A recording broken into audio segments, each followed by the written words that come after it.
Bonjour et bienvenue dans mon tout petit atelier pour ce numéro 4 de Y'a quoi dans la boîte.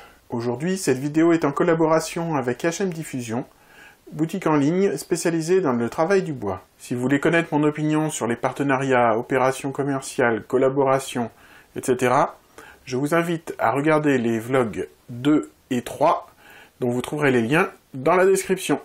Eh bien, inutile d'attendre plus longtemps, et ouvrons ce paquet.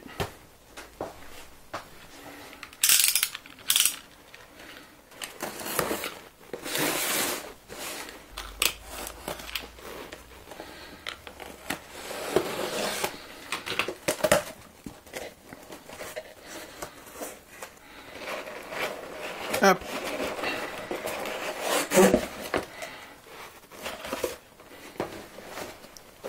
Donc de quoi s'agit-il? Eh ben c'est un pyrograveur.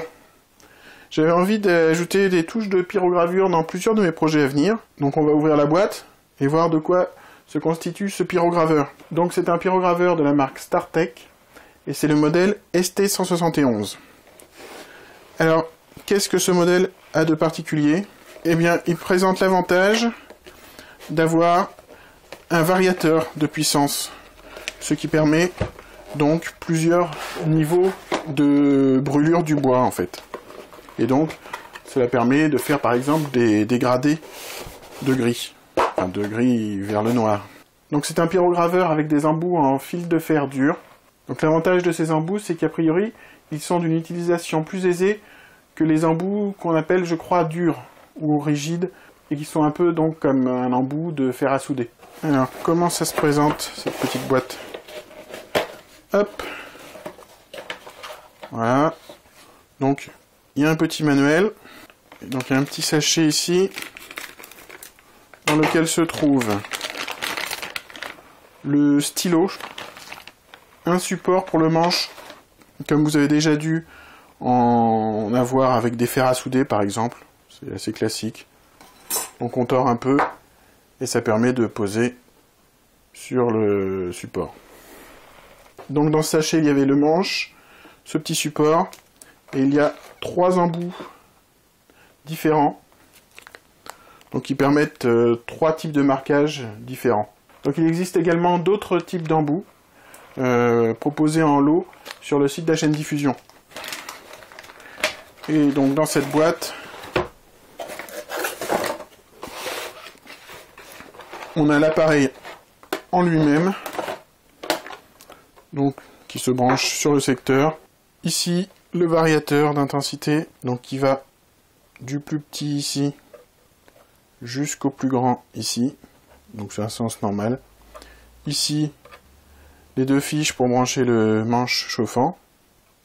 Ici, le bouton pour allumer. Et là, une LED qui indique que la chaleur a été atteinte et qu'on peut donc commencer à utiliser le pyrograveur. Après avoir reçu le pyrograveur de HM Diffusion, j'ai acheté ce livre-là.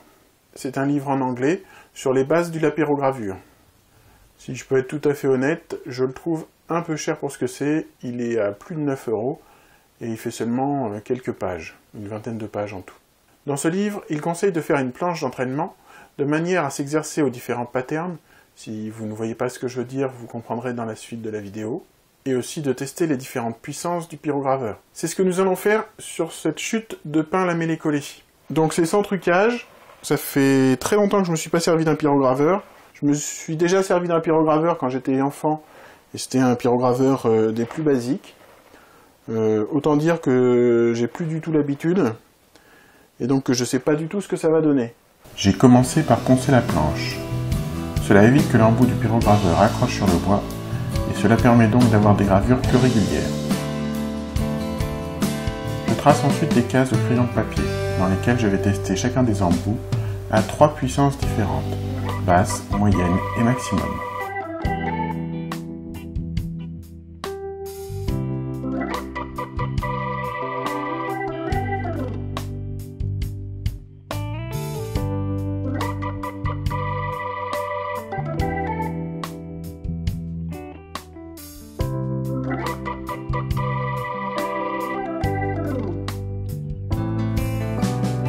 Le premier embout est idéal pour les tracés courbes, pour les détails fins.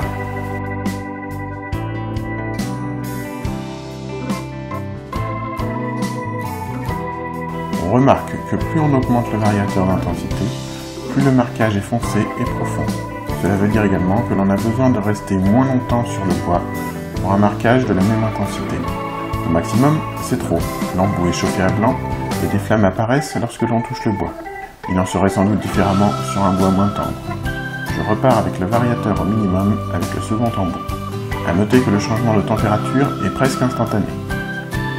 Je n'ai pas encore trouvé quels étaient les emplois idéaux de ce deuxième embout, mais il est en quelque sorte à mi-chemin entre le premier et le dernier.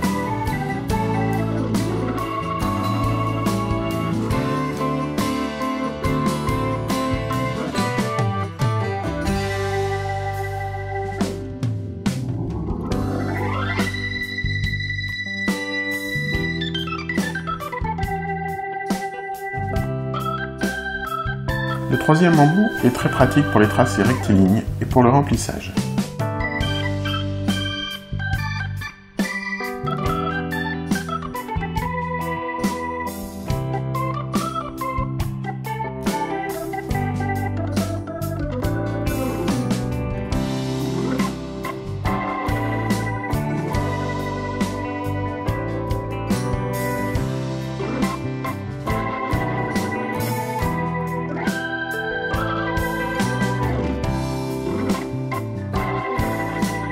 Je me suis ensuite entraîné à réaliser un personnage, en l'occurrence Winnie l'ourson. J'en ai tout d'abord dessiné les contours à l'aide d'un pochoir.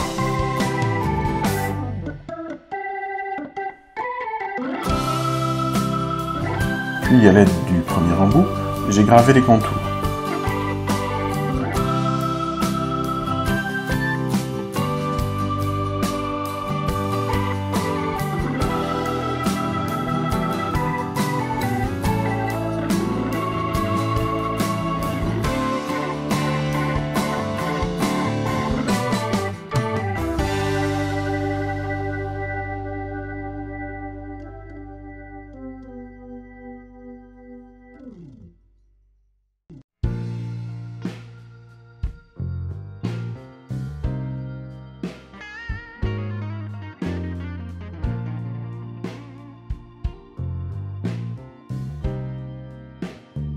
Je gomme ensuite les traces de crayon à papier.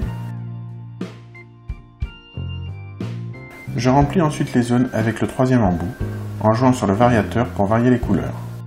Il existe plusieurs manières de remplir des zones pour leur donner une texture. C'est ce que j'appelais pattern plus tôt dans la vidéo. Dans le cas présent, c'est vraiment de l'expérimentation. J'y reviendrai plus en détail dans les prochaines vidéos.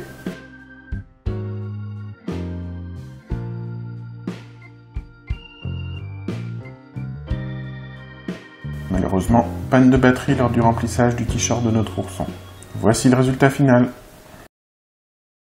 Et voilà, c'est terminé.